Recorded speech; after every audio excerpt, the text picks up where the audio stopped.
Hello दोस्तों, नमस्कार। Way of maths channel में आपका फिर से स्वागत है और मैं हूं एम के गुजर।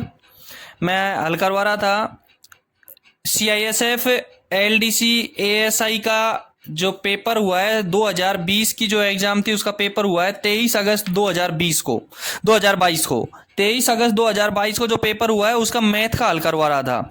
पिछले वीडियो में क्वेश्चन नंबर 1 से लेकर के 25 तक हल करवा दिए, उसका लिंक मैंने डिस्क्रिप्शन में दे रखा है। और CISF के जो ASI LDC में जो मैथ के पेपर आते हैं उनका मॉडल पेपर जो मैं हल करवाता हूं उनके लिंक भी मैंने डिस्क्रिप्शन में दे रखे हैं, वो भी आप देख लें। पिछली एग्जाम जो आई हुई थी उनके पेपर भी मैंने हल करवा रखे हैं, उनका लिंक भी मैंने डिस्क्रिप्शन में दे रखा है, वो भी आप डिस्क्रिप्शन से देख लें। और आज हल करवा रहे हैं इस वीडियो में मैं हल करवा रहा हूं 26वें क्वेश्चन से, जो ASI LDC एग्जाम 2020 का पेपर हुआ था 23 अगस्त 2022 को, उसका क्वेश्चन नंबर 26 से लेकर के 50 तक के जो क्वेश्चन है उनका हल इस वीडियो में आप देखें। ठीक है, देखें 26वां क्वेश्चन। 26वां क्वेश्चन देखेंगे। स्वाति ने कितनी दूरी तय की? स्वाति कोई दूरी तय कर रही है, कितनी दूरी तय की यदि 14 मीटर त्रिज्या वाले एक वृत्तीय पार्क के वह 3 चक्कर लगाती है? त्रिज्या 26वां क्वेश्चन है, उसका देखेंगे। त्रिज्या दे रखी है 14 मीटर। त्रिज्या कितनी दे रखी है? 14 मीटर दे रखी है। एक वृत्तीय पार्क के 3 चक्कर लगाती है। ध्यान रहे, जब चक्कर लगाने की दूरी तय की जाती है तो हमको परिधि निकालनी होती है और वृत्त की परिधि का सूत्र होता है 2πr। और चक्कर कितने हैं? 14 मीटर त्रिज्या के 3 चक्कर हैं, तो 2πr गुणा 3 सीधा सा तरीका है, इसको हल कर लेंगे। 2 गुणा 22/7 गुणा r 14 गुणा 3, 7 दूने के 14, 22 दूने 44, 44 गुना 6, 6 चौक के 24 और 6 चौक के 24, 28, 26, 264 मीटर। 264 मीटर। 14 मीटर त्रिज्या का एक वृत्त है, उस वृत्त के 3 चक्कर लगाती है। 14 मीटर त्रिज्या के वृत्त की परिधि होगी 2πr 2 गुणा 22/7 गुणा 14, और इसकी 3 चक्कर है गुणा 3, 7 का भाग 14 में दिया 2 को 22 से गुणा कर दिया 44, और 3 को 2 से गुणा कर दिया 6। 44 गुणा 6 बराबर 264 मीटर। स्वाति 3 चक्कर में कितनी दूरी तय करती है? 264 मीटर। 26वें का उत्तर रहेगा डी। 27वां क्वेश्चन देखेंगे। 27वां क्वेश्चन है 384.995 इंटू 15.001 प्लस 44.99। ठीक है, सीधा सा तरीका है। 384.995 का 385 मान लेते हैं। 385 गुणा 15.001 को 15 मान लेते हैं। 385 को 15 से गुणा करेंगे। 15 5 75, हासिल की 7, 15 × 120 और 7 27, 15 × 45 और 57, 5775। 385 को 15 से गुणा करेंगे 5775, और 5775 में 44.99 मतलब 45 जोड़ दो। 5 और 5 10, 8 और 4 12, 8 और 5 5820। उत्तर हो जाएगा इसका बी। 5820 उत्तर हो जाएगा इसका बी। 385 को 15 से गुणा करके 45 जोड़ दो। ठीक है, 28वां क्वेश्चन देखेंगे। यदि आपने चैनल को सब्सक्राइब नहीं किया है तो एक बार सब्सक्राइब जरूर कर दें। 28वां क्वेश्चन है, निम्नलिखित समीकरण में प्रश्नवाचक चिन्ह की जगह लगभग क्या मान आएगा? लगभग क्या मान आएगा? प्रश्नवाचक चिन्ह की जगह क्या मान आएगा? 339.99 बाई 8.0001 इंटू 9.99।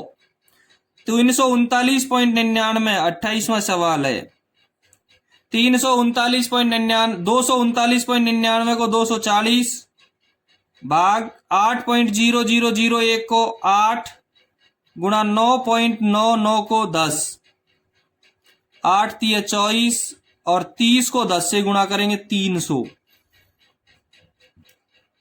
और 300 डी में सही आ रहा है। 28वें क्वेश्चन का आंसर रहेगा डी। 28वां जो प्रश्न है उसका आंसर रहेगा डी, 300।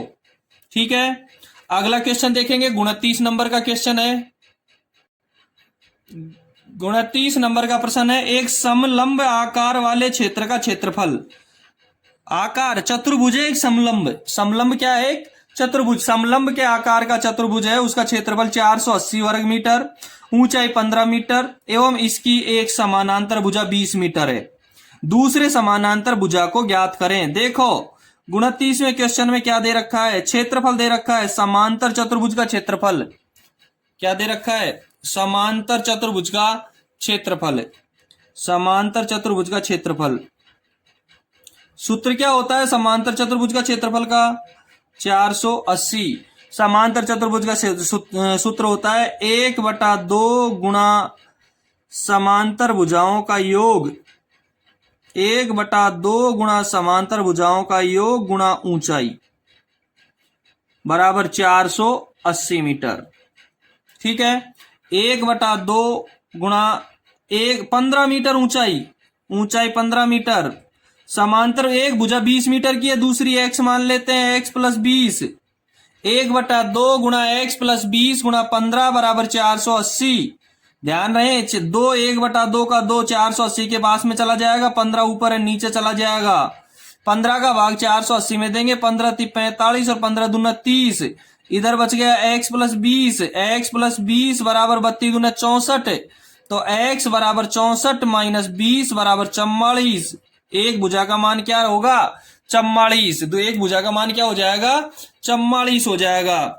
समलंब आकार वाले क्षेत्र का क्षेत्रफल 480, समलंब चतुर्भुज का क्षेत्रफल 480 दे रखा है। सूत्र होता है 1/2 गुणा समांतर भुजाओं का योग गुणा ऊंचाई, 1/2 गुणा समांतर भुजाओं का योग गुणा ऊंचाई बराबर 480 मीटर। 1/2 एक समांतर भुजा हमने x मान लिया, x + 20 × 15 बराबर 480। इधर का 2 नीचे, 2 नीचे वो ऊपर चला गया, इधर का 15 ऊपर है नीचे चला गया। 15 का भाग 480 में दिया, 32 32 दूना 64 और x + 20 यूं का यूं, x + 20 बराबर 64। तो x बराबर 64 - 20 बराबर 44। 29वें क्वेश्चन का आंसर रहेगा A 44। 30वां देखेंगे, 30वां प्रश्न है, एक कार के पहिए का व्यास 77 सेंटीमीटर दे रखा है। कार का पहिए का व्यास दे रखा है 77 सेंटीमीटर। 121 किलोमीटर की यात्रा तय करने में कितने चक्कर लगाएगा। 26वां क्वेश्चन था, उसमें त्रिज्या दे रखी थी और 3 चक्कर में कितनी दूरी तय करेगा वो दे रखी है, और इसमें चक्कर पूछ रहा है। एक कार के पहिए का व्यास 77 दे रखा है और इसमें 121 किलोमीटर की यात्रा तय करने में वो कितना चक्कर लगाएगा ये दे रखा है, कितने चक्कर लगाएगा। ठीक है, पहले हम देखेंगे व्यास 77 सेंटीमीटर है। व्यास कितना है, 77 सेंटीमीटर है व्यास। 30वां क्वेश्चन देखेंगे, त्रिज्या 77/2, त्रिज्या क्या होगी 77/2। एक चक्कर की दूरी हो जाएगी 2πr। एक चक्कर की दूरी 2πr। 2 × 22/7 × 77/2। 7 का भाग 77 में दिया 11, 2 का भाग 2 से कट गया। 11 को 22 से गुणा करेंगे, 22 से कम 22 और 22 से कम 22, 242। एक चक्कर में कितनी दूरी तय करता है, 242 सेंटीमीटर। एक चक्कर में पहिया कितनी दूरी तय करता है, 242 सेंटीमीटर। तो 121 किलोमीटर की यात्रा तय करनी है। 121 किलोमीटर का मीटर बना देंगे। 1 किलोमीटर में 1000 मीटर होता है, तो 121 को 1000 से गुणा करेंगे, मीटर हो जाएगा। और मीटर सेंटीमीटर में दे रखी है, इसके सेंटीमीटर बनाएंगे तो 100 से और गुणा कर देंगे। और 121 किलोमीटर का सेंटीमीटर हो गया, 1000 से और 100 से गुणा कर दिया, और 242 सेंटीमीटर का इसमें भाग दे देंगे। 121 का भाग 242 में दिया, 2 का भाग 100 में दे दिया 50, 50 को 1000 गुणा करेंगे, 50,000 चक्कर लगाएगा। पहिया कितने चक्कर लगाएगा, 50,000 चक्कर लगाएगा। एक कार का पहिया जिसका व्यास 77 सेंटीमीटर है, 121 किलोमीटर की दूरी तय करने में 50,000 चक्कर लगाएगा। ये 5000 लिख दिया, 50,000 चक्कर लगाएगा। सी सही है। 30वें क्वेश्चन का आंसर सी रहेगा। 30वें का उत्तर क्या रहेगा, सी रहेगा। 2πr 2 × 22/7, आर का मान 77/2, क्योंकि व्यास 77 दे रखा था, इसकी त्रिज्या 77/2 हो जाएगी, 242 सेंटीमीटर। इसका 2πr एक चक्कर की दूरी आ गई, और 121 किलोमीटर की दूरी तय करने में 242 का भाग दे दिया, 50,000 चक्कर हो गए। 31वां क्वेश्चन देखेंगे। ध्यान रहे, अपने चैनल को एक बार सब्सक्राइब जरूर कर देना, लाइक और अपने दोस्तों को शेयर जरूर करना। पिछले वीडियो के लिंक मैंने डिस्क्रिप्शन में डाल रखे हैं, वो आप जरूर देख लेना। 31वां क्वेश्चन है, एक परीक्षा में राम का औसत अंक 63 प्रति पेपर था। एक पेपर में 63 नंबर औसत, राम का जो पेपर का औसत प्रति पेपर था वो 63 था। यदि उसे अंग्रेजी में 20 अंक ज्यादा और अर्थशास्त्र में 2 अंक ज्यादा मिले होते तो उसका औसत 65 हो जाता। देखो, 2 विषय में ज्यादा अंक मिले होते कितने, अब औसत कितना है उसका 63 है। 31वां क्वेश्चन है, अब औसत उसका कितना है 63, जो बढ़कर के कितना हो गया 65, कितना प्रति पेपर 2, एक पेपर के लिए कितना बढ़ गया 2 बढ़ गया। 63 औसत था जो 65 हो गया, कितना बढ़ गया एक पेपर के लिए 2। अब 2 पेपर में कितने अंक आ गए, बढ़े कितने 20 + 2 22 अंक बढ़ गए। कितने बढ़ गए 22 अंक बढ़ गए। औसत भी 2 बढ़ गया और कुल अंक 22 बढ़े। यदि एक पेपर में 2 बढ़े तो 22 अंक कितने पेपर में बढ़े, 22/2 = 11। कितने पेपर हो गए 11 पेपर हो गए। कुल अंक 22 बढ़ गए और औसत एक पेपर में 2 बढ़े, 22 अंक बढ़ गए कुल और एक पेपर में 2 बढ़ गए, तो 22 तो कुल बढ़े, एक पेपर में 2 बढ़ गए, तो कितने पेपर हो गए 11 हो गए। इसका 31वें क्वेश्चन का उत्तर रहेगा सी 11। एक परीक्षा में 63 पेपर प्रति औसत 63 और उसके बाद अंग्रेजी के 20 और अर्थशास्त्र के 2 जुड़ गए, उसके बाद 65 हो गया। कुल अंक 22 बढ़ गए, एक पेपर के 2 बढ़े तो 11 ही तो पेपर हुए। 31वें क्वेश्चन का सी सही है। नेक्स्ट क्वेश्चन देखेंगे। 32वां क्वेश्चन है, एक निश्चित संख्या का आधा दूसरी संख्या के 65% के बराबर है, तो पहली संख्या और दूसरी संख्या का अनुपात क्या है। एक निश्चित संख्या का आधा, आधा का मतलब 50%, आधा का मतलब 50%। 32वां क्वेश्चन है, एक निश्चित संख्या का आधा यानी a का 50% बराबर दूसरी संख्या का 65%, b का 65% बराबर है। तो a और b का अनुपात ज्ञात करना है। 100 से 100 कट गए, नीचे का नीचे और ऊपर का ऊपर। 5 का भाग 50 में दिया 10 आ गए, 5 का भाग 65 में दिया 13 आ गए। b उधर चला जाएगा, a/b बराबर 13 और 10 उधर चला जाएगा बटा 10। a अनुपात b 13:10। 32वें में b सही रहेगा, 32वें का उत्तर रहेगा b 13:10।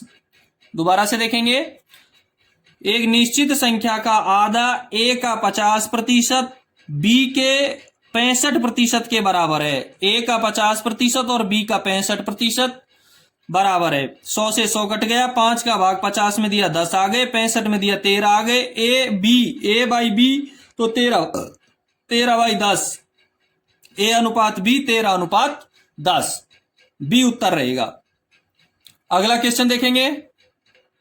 ए ने एक व्यापार 45,000 निवेश करके प्रारंभ किया। ए ने एक व्यापार प्रारंभ किया 45,000 रुपए लगा करके। 3 महीने पश्चात बी रुपए 60,000 पूंजी लगाकर उसके साथ सम्मिलित हुआ। उससे 6 महीने बाद, यहां गलती होती है भैया, उससे 6 महीने बाद, बी से 6 महीने बाद सी 90,000 की पूंजी लगाकर उसमें सम्मिलित हो गया। देखो, एक ने 45,000 रुपए लगा करके व्यापार में शामिल हुआ, बी 3 महीने बाद 60,000 रुपए लगा करके शामिल हुआ, सी बी के 6 महीने बाद 90,000 रुपए लगाकर शामिल हो गया। वर्ष के अंत में इतना लाभ हो गया, तो ए का लाभ बताओ। बहुत सरल सवाल है, थोड़ा सा घुमा रखा है, जहां गलती होती है वो मैंने बता दिया। उससे यही गलती होती है, किससे, बी से, उससे किससे, बी से। 33वां देखेंगे,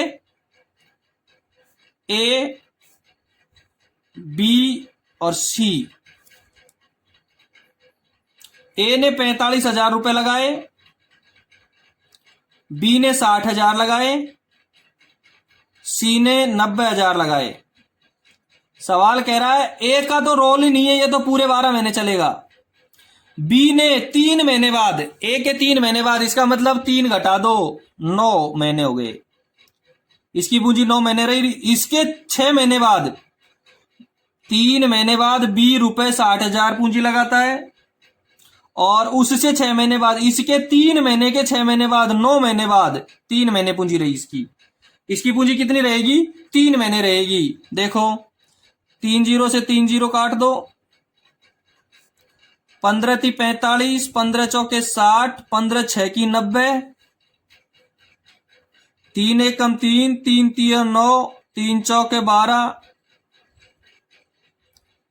3 3 3 दूने 6, 4 अनुपात 4 अनुपात 2, 2 एकम 2, 2 दूने 4, 2 दूने 4। एबीसी का अनुपात कितना रह गया? 2 अनुपात 2 अनुपात 1। कुल अनुपात 16,500, कुल अनुपात रह गया 16,500, और 16,500 कुल लाभ बटा कुल अनुपात 5 गुणा ए का लाभ 2। 5 का भाग इसमें देंगे, 5 तिया 15, 5 तिया 15, 3300 गुणा 2, 6600। ए उत्तर रहेगा इसका। 6600 कितने, क्या उत्तर रहेगा? ए उत्तर रहेगा। जहां गलती होती है वो मैं बता देता हूं आपको। ए की 12 महीने पूंजी रहेगी, 3 महीने बाद बी आ गया तो बी की पूंजी 9 महीने ही रहेगी, लेकिन इससे 6 महीने बाद सी आ गया, बी से 6 महीने बाद सी आया है, इसकी पूंजी 3 महीने रहेगी। बस यही गलती करोगे आप, और फिर काटा पीटी करके 2/2, 2 अनुपात 2 अनुपात 1, कुल लाभ में कुल अनुपात का भाग दे दिया, 16,500 बटा 5 गुणा 2 बराबर 6600। 33वें का उत्तर रहेगा ए।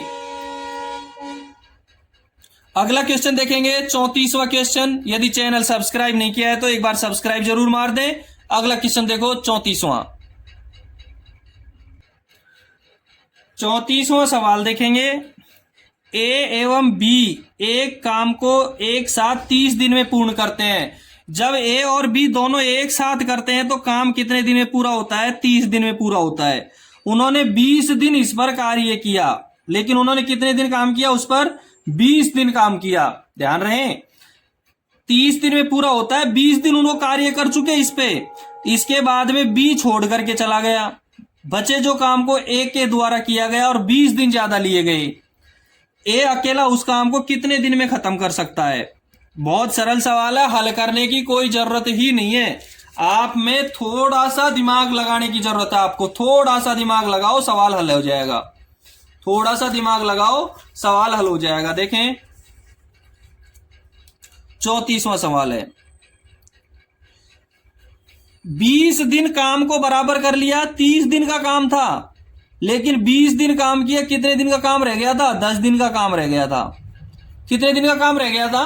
10 दिन का। 30 दिन में से 20 दिन तो उन्होंने लगातार काम किया, अब 10 दिन का काम रह गया, लेकिन 10 दिन बाद में बी छोड़ करके भाग गया। इस 10 दिन के काम को किसने किया? बाकी बचे हुए काम को ए द्वारा किया गया और 20 दिन ज्यादा लिए गए। ये 10 काम के हो ए ने किया कितने दिन में? 20 दिन में। 20 दिन में 30 दिन के काम में से 20 दिन तो बराबर कर दिए। 10 दिन का जो काम रह गया था तब बी भाग गया।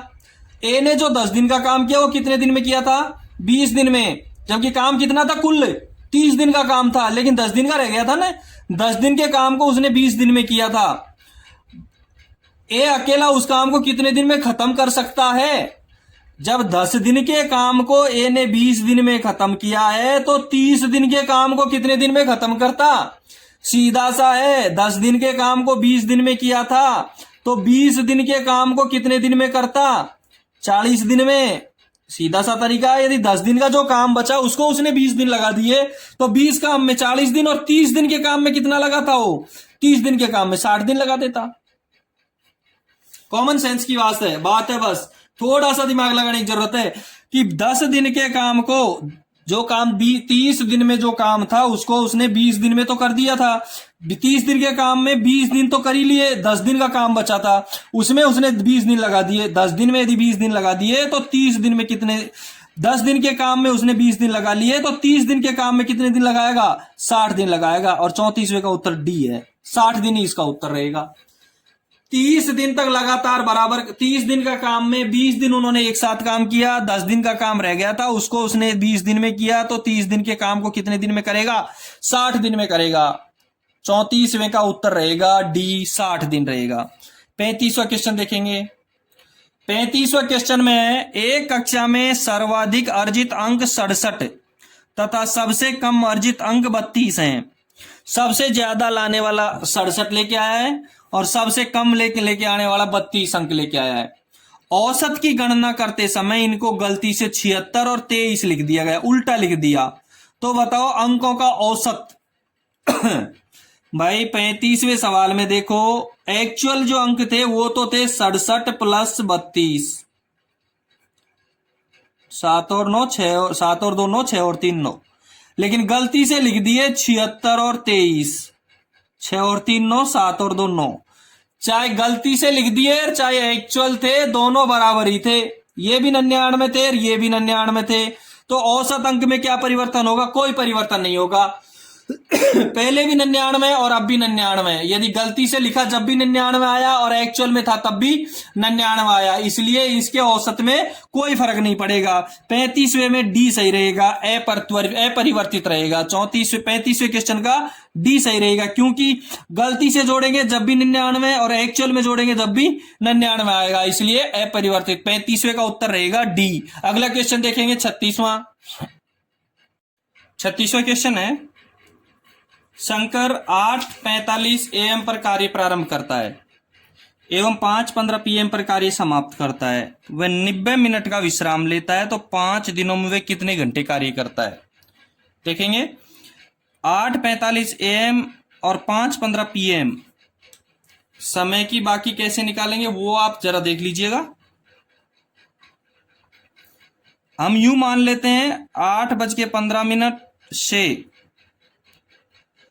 5:15 PM को रेलवे के टाइम के हिसाब से 17:15 मान लेते हैं। 24 घंटे के हिसाब से 17:15 मान लिया।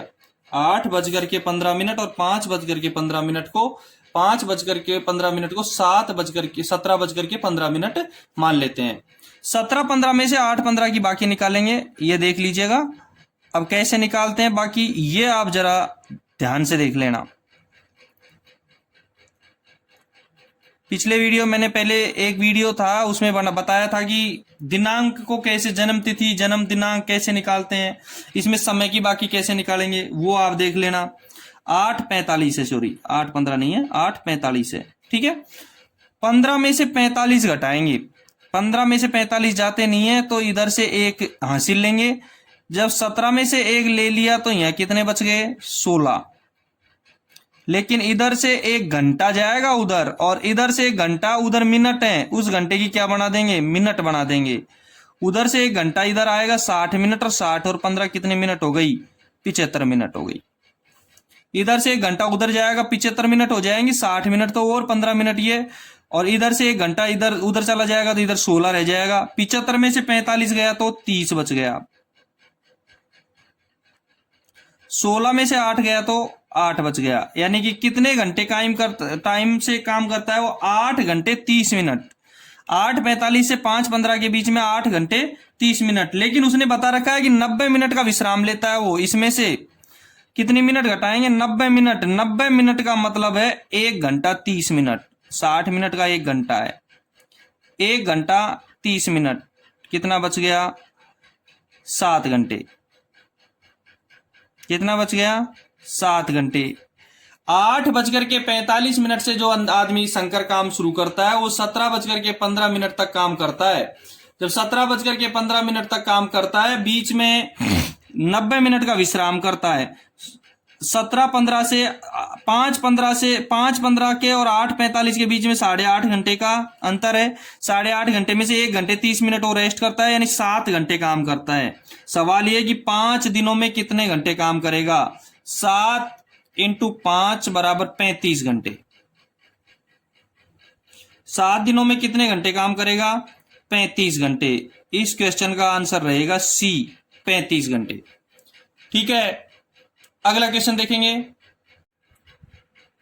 37वां क्वेश्चन है, 8 लकड़हारों का एक दल एक सप्ताह में औसत 15,000 घनफीट लकड़ी काटता है।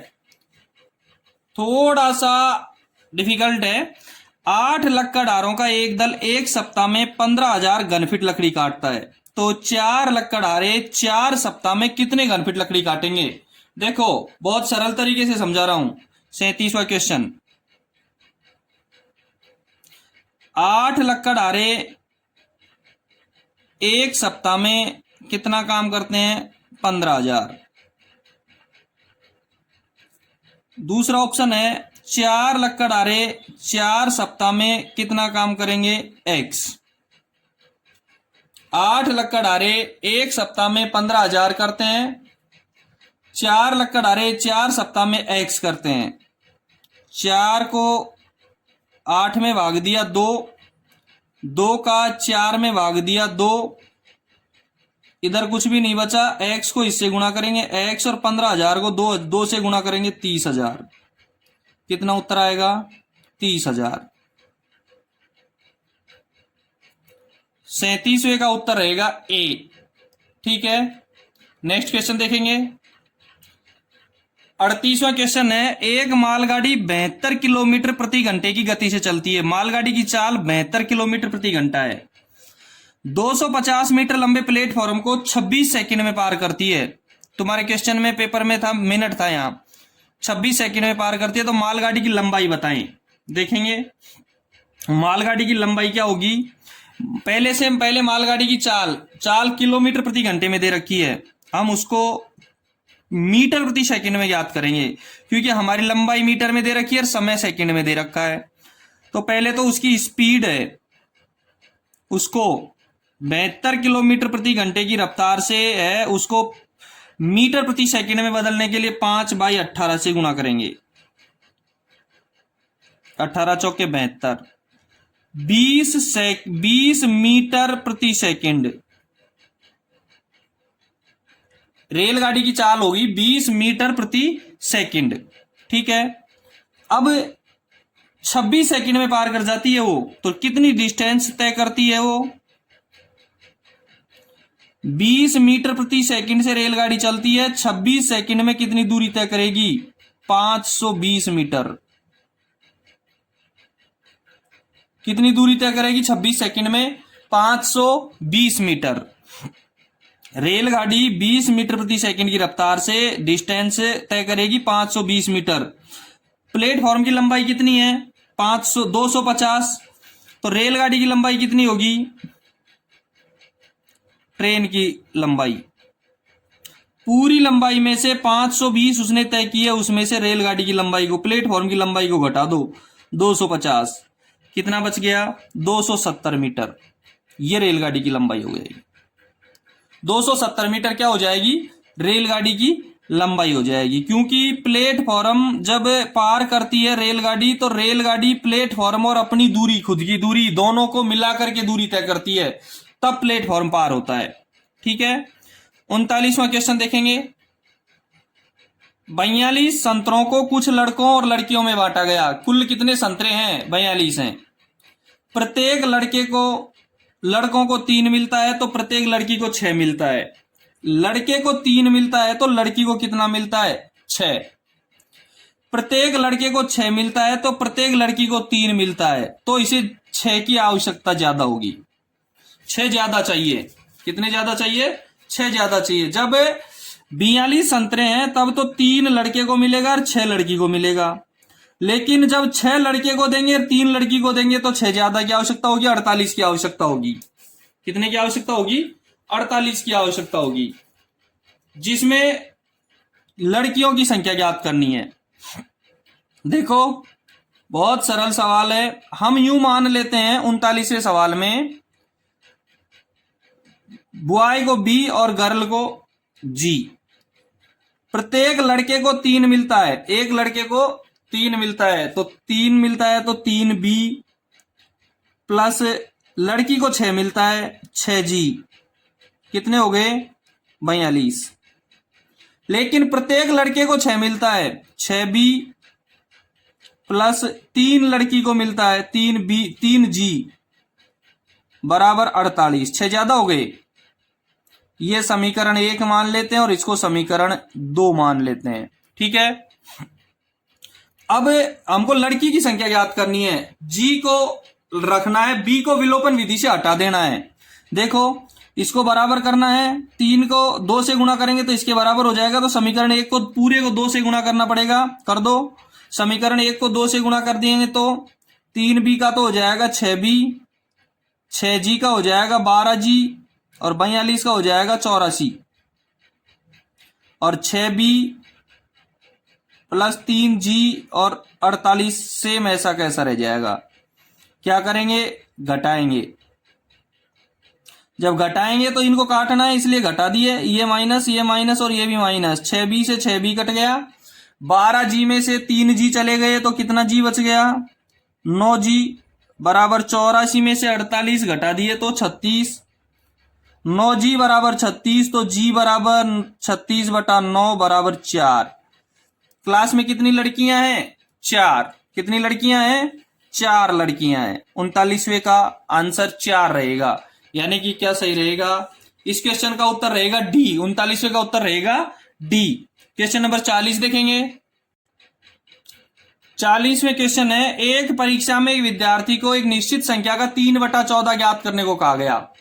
कोई संख्या है उसका 3/14 ज्ञात करना है, लेकिन उसने 3/4 निकाल लिया गलती से।